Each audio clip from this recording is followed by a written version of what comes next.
Okay, y'all, we are taking a little trip through the garden where I've got all my herbs and my tropical plants. I've got banana plants. I've got elephant ears. There is pumpkins growing back there that have vined all through this. But the particular plant we're looking at right now is yarrow. And this is the plant that I'm using inside right at this moment and going to be making a salve out of it. So I'll be coming back out later and pick some and use it fresh with the leaves and to make a tincture. So we'll go inside and see where we're at. Now I did skip part of the process when I picked the yarrow yesterday morning and put that in the dehydrator, or actually the day before yesterday, I guess. Put it in the dehydrator and got it nice and dry, because that's what you want whenever you're doing a oil infusion. And so I added that into my little crock pot and with olive oil, and then you just heat that on the lowest heat. And I did that for 12 hours and it sat out here on the counter overnight. And the next process we're going to be doing is straining it to get out all the plant material. And I'll actually put a piece of cheesecloth down inside there, or maybe use an old wash rag or something, and we'll squeeze all the oil that we can get out of that plant material, because that's where your medicine's at. Okay, y'all, we are back. Getting ready to make the salve this afternoon. As I said before, I have about 2.5 cups of infused yarrow oil. I'm going to use 2/3 of a cup of beeswax. I am going to add probably a couple of teaspoons of vitamin E to our product, and that also contains glycerin. I have 2-ounce tins and 1-ounce tins. We'll see how these all come out as far as the quantity goes. I think that's probably what it's going to take to use up all that. So as soon as I get this going, I'll be back. But we do have water's on a good boil. The next thing to do is to remove the top. I have to lay it down for a second. So now, got the lid off of the oil, and it's a pretty simple process. All we have to do is set the oil down in the boiling water. I just use it like a double boiler. Very simple little process. And that'll start warming up.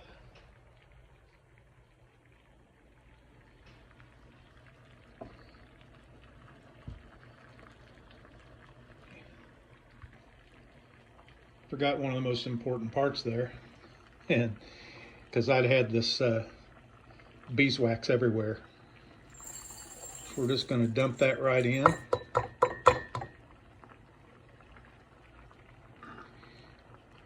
We can remove the funnel now, and it's just a process of letting the oil heat up, melt the beeswax, and after it's melted, then we'll add the vitamin E to it after it cools down just a little bit, and start putting it in the tins.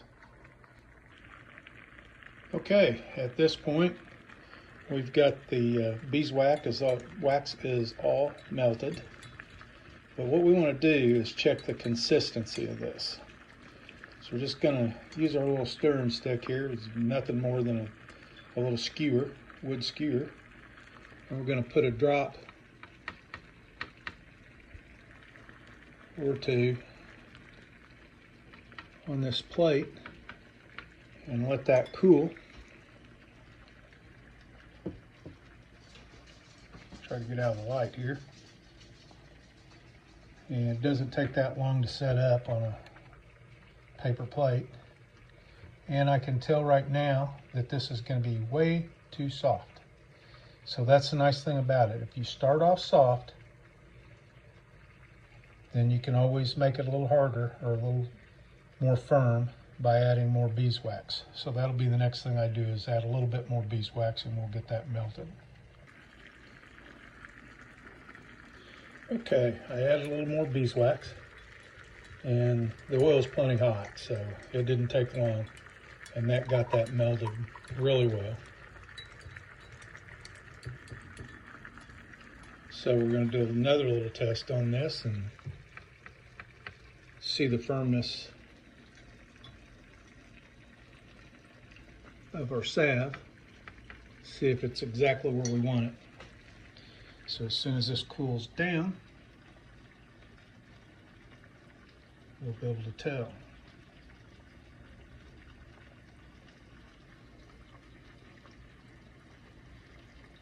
Yeah, that's much more the consistency that I'm looking for this salve. So that's just going to go and be able to soak right into the skin. So once we start getting these poured out, I'll come back. Okay, we've got the Yarrow Salve all poured out into the tins, and I was able to get let's see, there's 4, 6, 9 2 ounce and 7 1 ounce out of that batch. So I like having the 1 ounce tins now, because used to be if I had a little bit left over, I just had to use another tin and leave it half full and use it around here, and that was fine. But one little trick I did learn, you'll always get that stuff on the floor. So I started putting a little paper towel down on there, and that catches it and it's easy to clean up. The other thing I wanted to point out, and I use this for canning and everything, this is a quartz top on just an island in the middle of our kitchen. And this thing stays really, temperature is nice and cold. So it doesn't matter if you're canning, if you're making salves, whatever you're doing and you want it to cool down, you can set it right on here. And if you're canning, boy, it'll pop the tops and seal everything really quick. So kind of got that idea from a friend of mine that uses a big marble slab for doing his canning. So with that, all we have to do is wait on this to set up, and it'll be ready to put the lids on and ready to make the labels and put on there, and it'll be ready for sale in my shop down in Bedford. So with that, we'll say goodbye.